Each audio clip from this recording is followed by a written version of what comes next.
Hello, good morning. ഇന്ന് നല്ല വെതറാണേ, ഒരു മഴയില്ല, നല്ല സ്മൂത്ത് ആൻഡ് കഡ്ലി വെതർ, നല്ല നല്ല കാലാവസ്ഥ, ഭയങ്കര പോസിറ്റീവായിട്ട് നമുക്ക് ഫീൽ ചെയ്യുന്നു.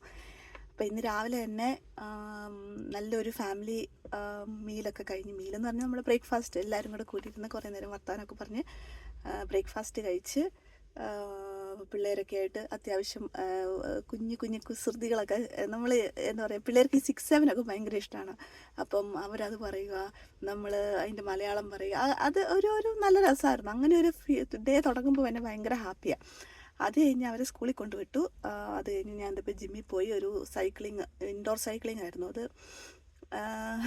നമ്മൾ ഓർക്കും ഇതിനകത്ത് എന്താ ചെയ്യാനുള്ളതെന്ന്, പക്ഷേ ഈ ഗ്രൂപ്പായിട്ട് പോയി കഴിഞ്ഞ് കഴിയുമ്പോഴും അവർ പറയുന്ന ഒരു കട്ടിയിലേ നമ്മൾ ഓടിച്ചെത്തണം.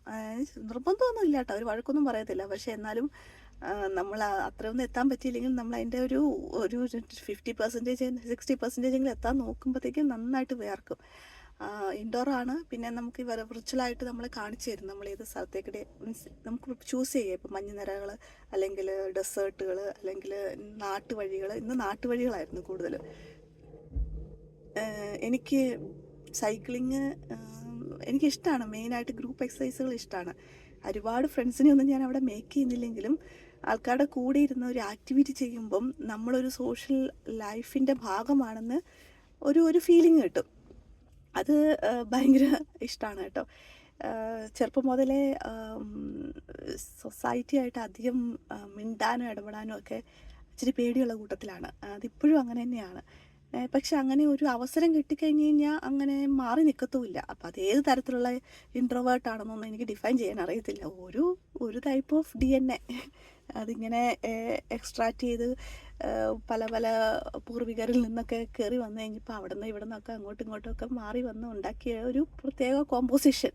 അതും ഞാൻ മരിക്കുന്നതുകൊണ്ട് കൂടെ ആ കോമ്പോസിഷൻ അങ്ങ് തീരും. എന്ത് വെറൈറ്റി അല്ലേ! ഒരു സെയിം പേരൻസിൻ്റെ കുട്ടികളെ കണ്ടു കഴിഞ്ഞാൽ പോലും രണ്ടും ഒരമ്മ പെറ്റാന്ന് പറയത്തേ ഇല്ല. രണ്ട് വെറൈറ്റി ആയിട്ട്, രണ്ട് എന്താ പറയുക, പീസ് ഓഫ് ഹാർട്ടായിട്ട് നമ്മുടെ കയ്യിലേക്ക് കിട്ടുന്നത്. ഞാൻ എൻ്റെ 2 മക്കളെ എപ്പോഴും ആലോചിക്കും. ഇത് ഒരാൾക്ക് കുറച്ചും കൂടെ എൻ്റെ ഫീച്ചേഴ്സ് ഉള്ളതായിട്ട് എനിക്ക് തോന്നും. പക്ഷെ ചില സമയത്ത് അതും തോന്നാറില്ല. മറ്റേ ആൾക്ക് അത് രസമായിട്ട് ഇവരുടെ ട്രെയ്റ്റ്സുകൾ ഇങ്ങനെ കണ്ട് അത് ഇതെൻ്റെ ആണോ, എൻ്റെ ചെറിയ ചായ ഇല്ലേ എന്നൊക്കെ നമ്മൾ മീൻസ് മുഖച്ചായല്ല ഉദ്ദേശിക്കുന്ന ഈ ബിഹേവിയേഴ്സ് രസമാണ്. ഞാൻ ഒരുപാട് ഫാമിലീനെ ഇഷ്ടപ്പെടുന്നതും ഫാമിലിയിലേക്ക് കൂടി ഇപ്പം ഞാൻ പിള്ളേരോട് വഴക്കുണ്ടാക്കി കൊടുക്കുക ഒന്നും ചെയ്യാറില്ല കേട്ടോ. അവരോട് എല്ല് ചെയ്യാറില്ല. അവരെന്ത് കുസൃതി കാണിച്ചാലും ഞാൻ അതിനെ ഒരു ഭയങ്കര പോസിറ്റീവായിട്ട് എനിക്ക് എടുക്കാൻ പറ്റുന്നുണ്ട്. ഭയങ്കര സന്തോഷമുണ്ട്. അവർ കുസൃതി കാണിക്കുമ്പം ഞാനത് ഫൊർഗീവ് ചെയ്യുന്നത് അവർ നോട്ട് ചെയ്യുന്നുണ്ട്. അതിലും വലിയ രസം, അതിലും വലിയ സന്തോഷം തോന്നുന്നുണ്ട്. അവർ നോട്ട് ചെയ്യുന്നുണ്ട്. അമ്മ എന്നെ വഴക്കുണ്ടാക്കത്തേന്ന് വന്ന് ചോദിക്കുന്നുണ്ട്. എനിക്ക് ചില സമയത്ത് ഭയങ്കരമായിട്ട് കണ്ണ് നിറയും സന്തോഷമായിട്ട്. മൂത്തയാളുടെ ആ ടീനേജിൻ്റെ പ്രശ്നങ്ങളെല്ലാം ഇപ്പം ഒരുപാട് കുറഞ്ഞു. അവൾ ഇങ്ങോട്ട് വന്ന് ഇങ്ങനെ മുട്ടി